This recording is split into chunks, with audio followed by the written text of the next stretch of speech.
Olá, meu nome é Antônio Roberto Vinha, eu sou cientista político. Estamos no dia 18 de fevereiro de 2017. Primeiro, antes de mais nada, um assunto de utilidade pública. Estamos trocando o horário de verão, tá? Então, atrase seu relógio em 1 hora. Do dia 18 para o dia 19, estamos modificando o horário acabou o horário de verão, né? Tá quente pra caramba. Gente, isso aqui é Forno Alegre. Forno Alegre, tá? Hoje foi impossível trabalhar durante o dia. Ainda tá um bafo quente aqui, tá tudo aberto e ainda assim tá um bafo quente.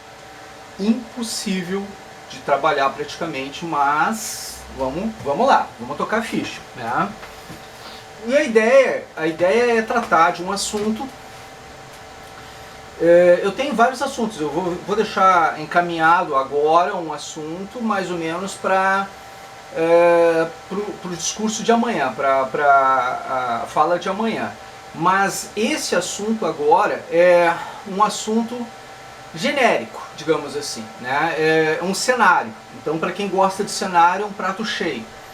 Tá? Porque tem pessoas que adoram quando está escrito ali, cenário. Eu faço cenários da conjuntura, daquilo que está acontecendo. Se tu pegar os cenários, colocar lá aí no meu canal só a parte dos cenários, aí tu tem uma avaliação de como a coisa vai evoluindo. E aí fica bem mais fácil, que eu já faço de propósito, já nomeio alguns perfis, alguns vídeos meus, com a palavra cenário, exatamente para que as pessoas possam, na hora de buscar uma conjuntura da região ou do país, ou o que está acontecendo, elas já ficam mais ou menos a par a partir dos cenários. É mais fácil, bem mais fácil quando a gente sabe o que buscar, sabe onde buscar, o que buscar, né? Então os cenários é mais ou menos isso. E os cenários, eles não são bola de cristal, gente. Não é uma ideia assim, aquilo vai acontecer. O cenário, tu tem um cenário no momento, daqui a pouco tu já tem outro cenário, ele vai evoluindo, ele vai amadurecendo. Então é importante que as pessoas tenham consciência dos diferentes tipos de cenário e como é que ele vai evoluindo ao longo desse processo. Então, neste momento, eu vou fazer um cenário, eu vou montar um cenário de uma questão que pouca gente está observando, da inversão de valores em relação direita e esquerda, tá? Porque a direita está querendo esquerdar e a direita quer esquerdar e a esquerda quer endireitar. Tá complicado, né? É bem complicado isso. Para quem observa de fora, aí tem aquela história do fabianismo, né? Assim, o que é fabianismo? O voto está no meio. O voto está no meio. A maior parte, a maior concentração de votos no Brasil são de pessoas conservadoras, por incrível que possa parecer, mesmo para quem não acredita, a maior parte de votos no Brasil é conservadora, tá? E acontece que a gente não tem Desculpa, eu tive que dar uma raquetada no mosquito que estava me cercando aqui, senão podia ser da dengue, né? A gente tem que dar já dei uma matada aqui, matei um mosquito, pronto, deu até estralinho, tá? De primeira, de prima. Então, olha só, essas raquetadas que também a gente vai ter que dar agora, a gente vai ter que dar de prima, a gente vai ter que acertar de cara, porque a gente vai ter que olhar e saber o que é uma coisa e o que é outra. Essa história do fabianismo, para quem não lembra, ou para quem não sabe, ou quem não viu um vídeo anterior meu, a história é a seguinte: o general romano Fabiano, ele tinha uma prática de atacar sem atacar pelos flancos, sem atacar pelas laterais. Ele atacava de forma direta, se expondo, ele ia reto para atacar os adversários. E o que acontecia quando acontecia uma situação dessa? Bom, se ele até ataca de forma direta, de forma reta, todos aqueles que vêm pelos lados ou por trás têm mais chance de pegar ele e acabar com ele, né? O ataque direto, franco, era uma característica desse general romano.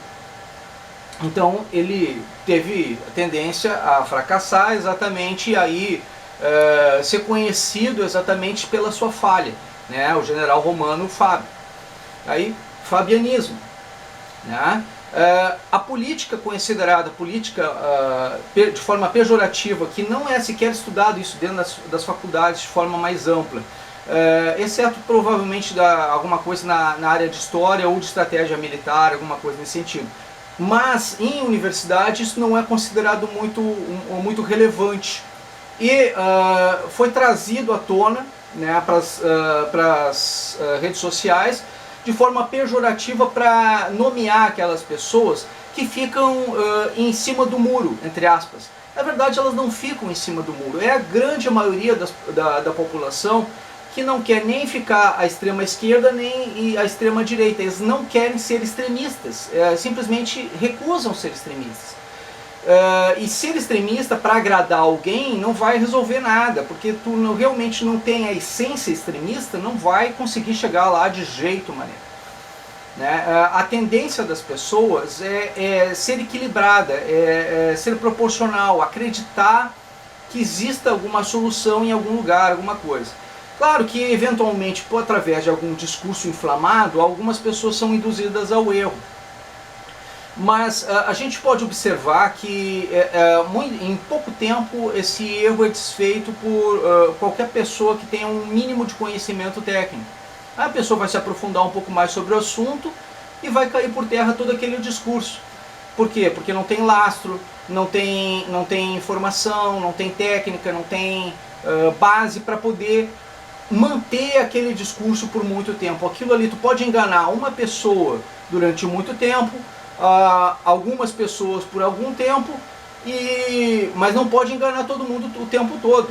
Isso aí é um discurso tradicional, a gente sabe que realmente é assim. Isso aí, se eu não me engano, foi Abraham Lincoln que pegou e fez esse comentário, presidente dos Estados Unidos. E é lógico isso, gente, é lógico, a gente não pode enganar todo mundo, a gente não vai conseguir enganar todo mundo, mas cedo ou mais tarde essas pessoas vão cair. A verdade delas é uma verdade pífia, elas são sofistas, não são filósofos, né? Não são, o sofista é o que nós chamamos hoje em dia de fake, é falso, é mentira, um hoax. O hoax é uma mentira contada por um fake. Né? Normalmente tem 90% ou 99% de verdade, mas aí é distorcido por qualquer motivo, é invertido os valores e acaba as pessoas sendo induzidas ao erro, como se aquilo fosse uma coisa contrária. E nisso tudo a gente acaba confundindo, né? Porque o que acontece? O pessoal da direita, muito radical, está tendo dificuldade de formar uma nova direita no Brasil, porque a gente precisa de uma direita, só que aquela direita mais centralizada, ela tá com um aspecto hoje de esquerda. E aquela esquerda que está muito radicalizada está querendo dizer que não, que agiram correto, que fizeram tudo pelo social e tudo.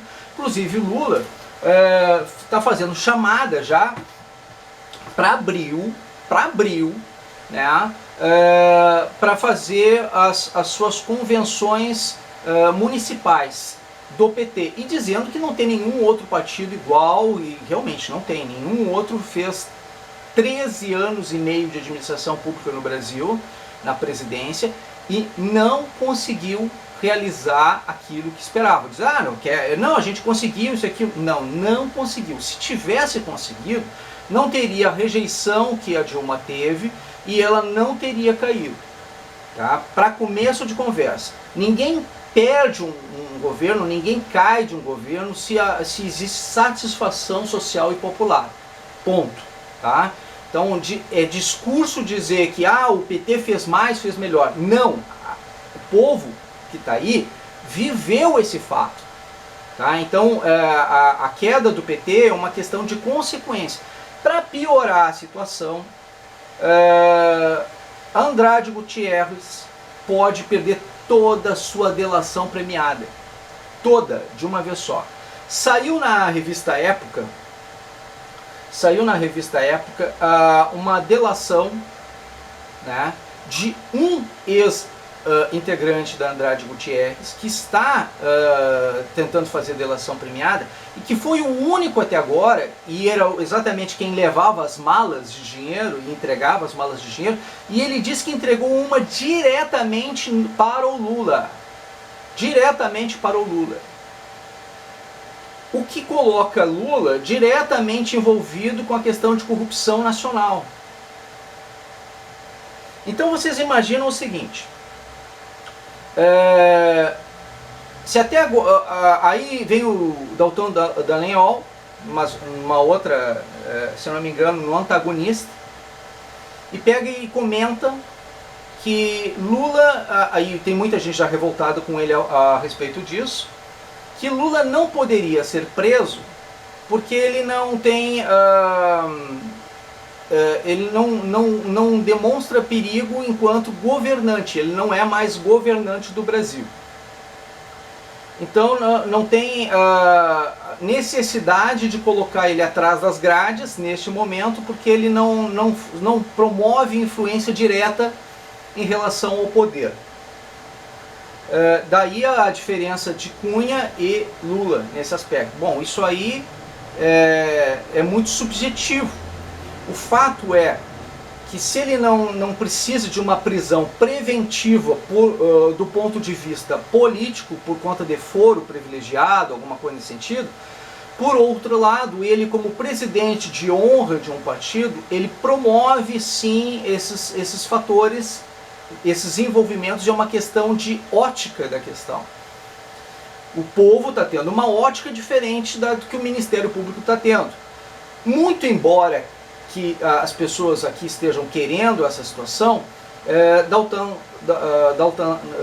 Dallagnol e Sérgio Moro e o pessoal da Lava Jato estão tendo essa observação porque para eles é interessante o seguinte: quando prenderem Lula, terem as bases, as provas necessárias para que ele não tenha mais recursos e não possa sair por brechas da lei. Basicamente foi isso que ele quis dizer.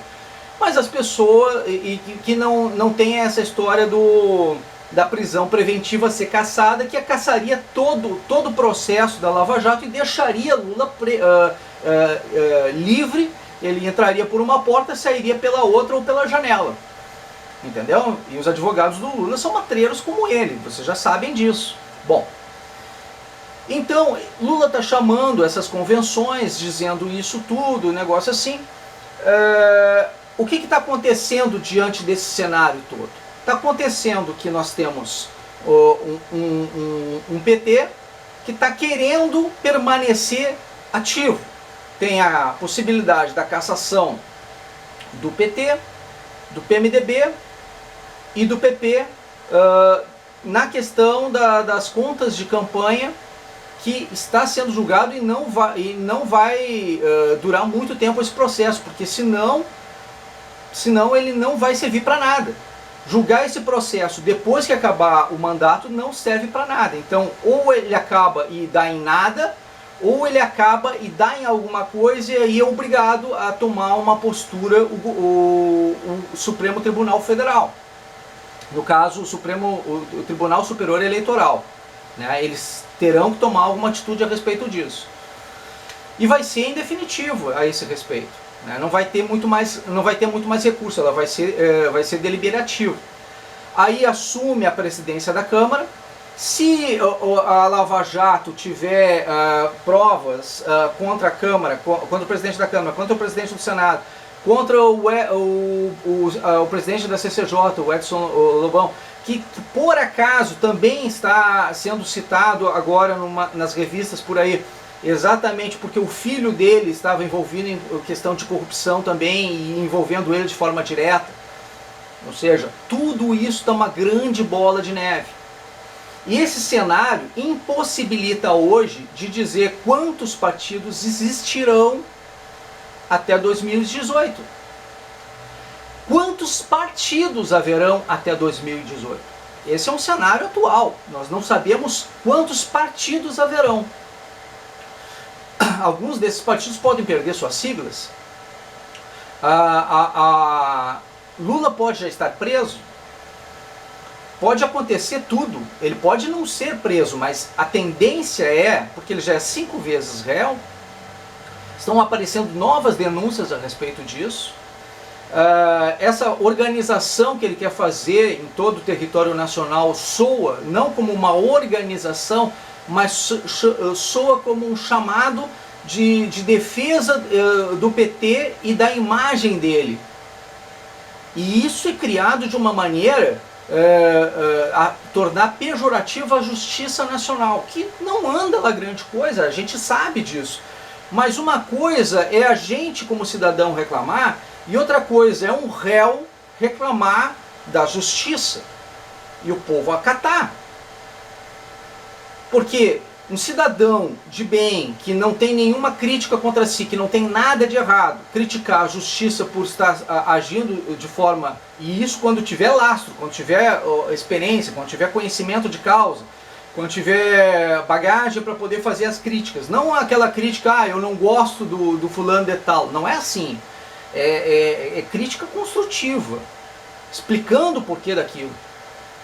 Bom, diante desse cenário todo, diante desse quadro todo, vem um réu, 5 vezes réu, que está recebendo mais denúncias ainda dos meios de comunicação, estão encontrando mais coisas a respeito dele, e aquele delator que está aparecendo agora na revista Isto É, pode comprometer as delações anteriores da Andrade Gutierrez, porque todos aqueles que deixaram de comentar isso acabaram de perder os seus privilégios.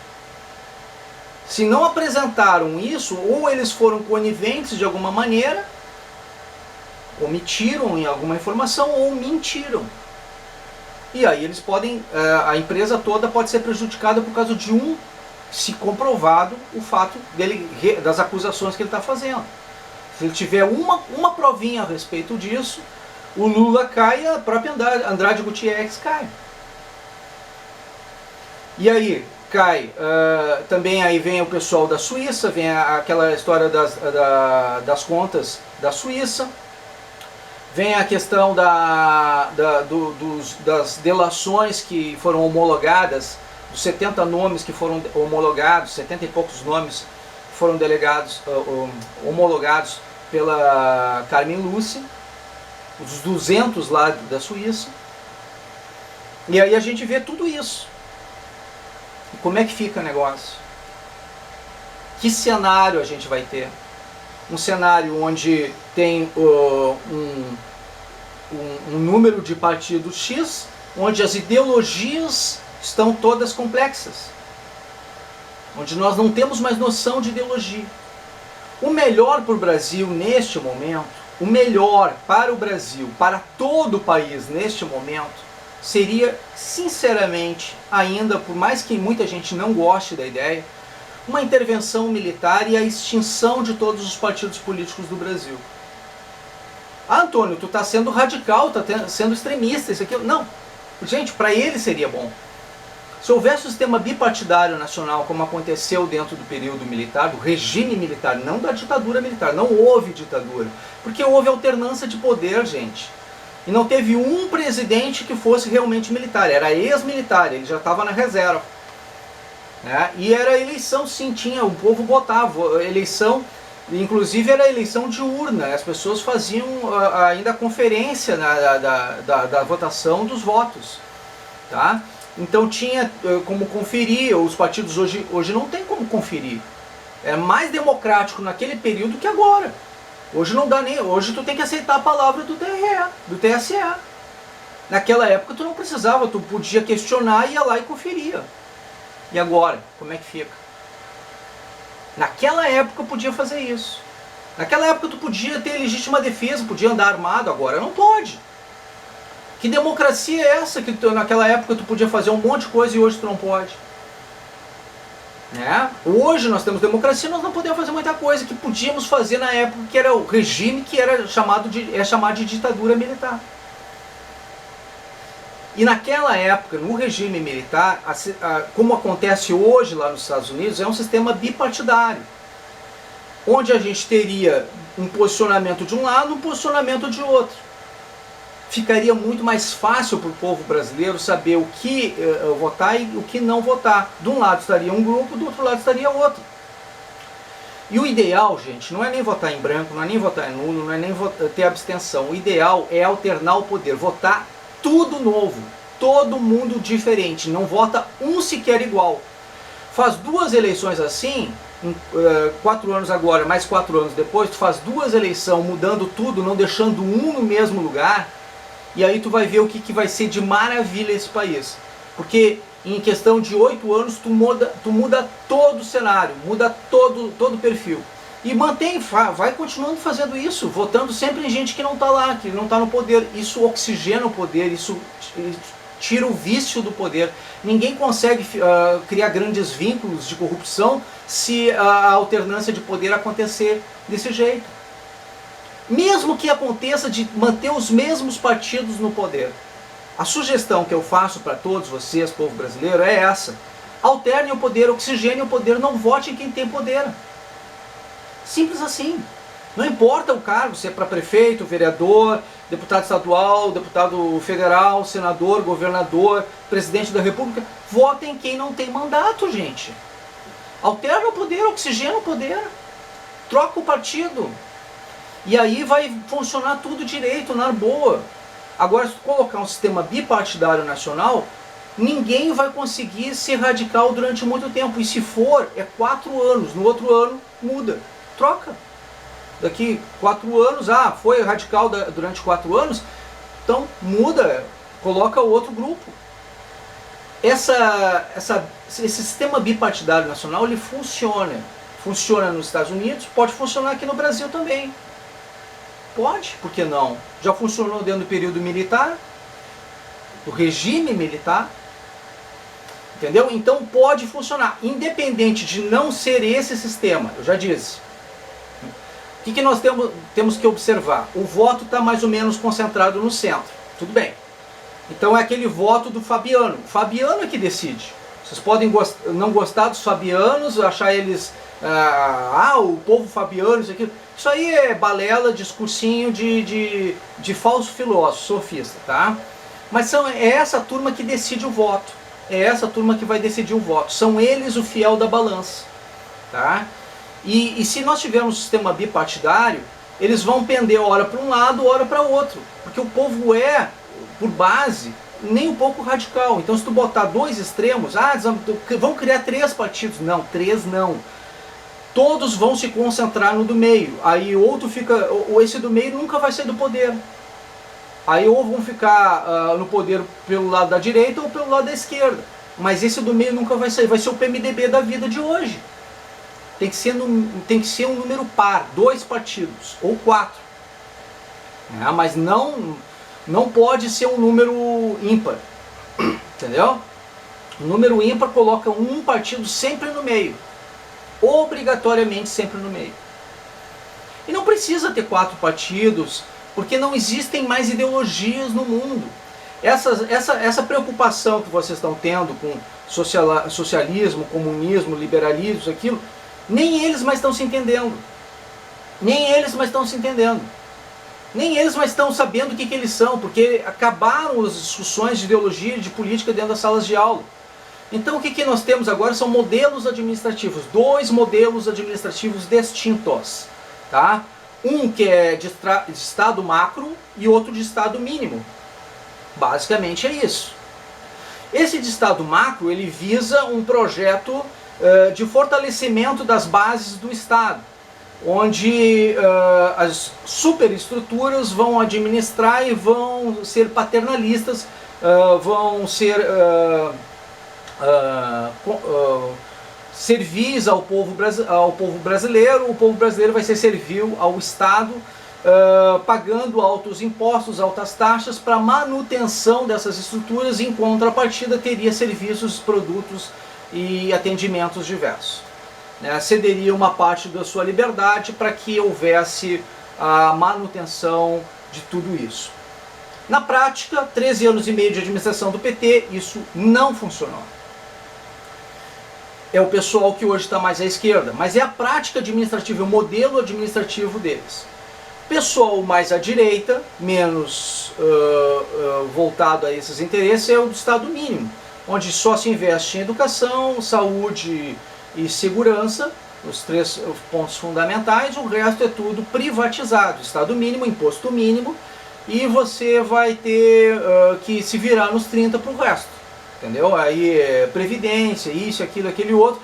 Mas como vai sobrar mais dinheiro exatamente porque vai gastar menos, o Estado vai se preocupar menos em te dar muita coisa, e tu vai ter que te preocupar em tu conseguir essas coisas, e aí tu vai pechinchar, vai negociar, porque vai abrir um mercado, vai haver um novo nicho de mercado, tu mesmo vai de repente começar a trabalhar numa área que tu não tinha nem sequer emprego, mas de repente abre uma nova área para tu trabalhar, assim surge. Meritocracia, em geral, é como funciona a direita, tá? O que é hoje considerado direita. Então seria o sistema bipartidário ideal. Nada mais que isso, não precisa muito mais que isso. O que as pessoas estão fazendo hoje? Elas estão desesperadas, tentando encontrar explicação e aprender alguma coisa sobre política. Aí o que acontece? Vocês estão agregados a educações e conhecimentos antigos, que nem sequer as universidades estão trabalhando mais com eles. Porque já mudou tudo e mudou muito rápido. E está mudando mais rápido ainda. E a perspectiva política para daqui a alguns anos não é de um modelo ideológico, mas de um modelo administrativo, de um modelo técnico, onde não tem espaço para todos esses partidos. Não existe mais a necessidade de todos esses partidos. Então o que o povo brasileiro tem que fazer? A sua parte, a parte que tu tem que fazer é, sim, votar. Votar e votar consciente. Votar em alguém que não tenha mandato, basicamente isso. Independente de qual modelo político vai acontecer. Independente se o Lula vai estar na cadeia ou não. Independente se o Temer vai cair ou não. Independente se os militares vão entrar ou não. A tua parte vai ser votar conscientemente em quem não tem poder. Independente de modelo, independente de qualquer outra coisa. O cenário para mudar nas próximas eleições e para nós transformarmos o nosso país, a única coisa que você precisa fazer, você não precisa fazer protesto, você não precisa fazer coisa alguma, é só ter consciência e votar. Votar conscientemente significa não votar em quem tem mandato. Eu tentei explicar da melhor forma possível, mostrei para vocês que existe todo um cenário, toda uma conjuntura, mas era uma conjuntura de muitas dúvidas. E essa conjuntura de muitas dúvidas faz com que vocês não tenham condições de planejar alguma coisa com certeza. E vocês podem estar sendo induzidos à violência, à guerra civil, sendo levados ao desespero, ao medo, né? E a única forma de vocês lidarem com tudo isso é vocês pesquisarem, vocês observarem tudo isso que eu tô comentando e verificar se procede ou não, pesquisar para ver se procede ou não. Eu não sou dono da razão, não sou dono da verdade, eu sou amigo dela. Pesquisem, se informem, estudem. Antes de qualquer coisa, antes de dizer, eu gosto do Antônio, eu não gosto do Antônio, não precisa gostar de mim. Eu não sou um cara bonito, eu não sou um cara charmoso, eu não sou... em alguns momentos eu posso nem ser inteligente sequer, porque senão eu estaria ganhando rios de dinheiro falando esse tipo de coisa para vocês, e não ganho. Né? Nem inteligente eu posso ser considerado.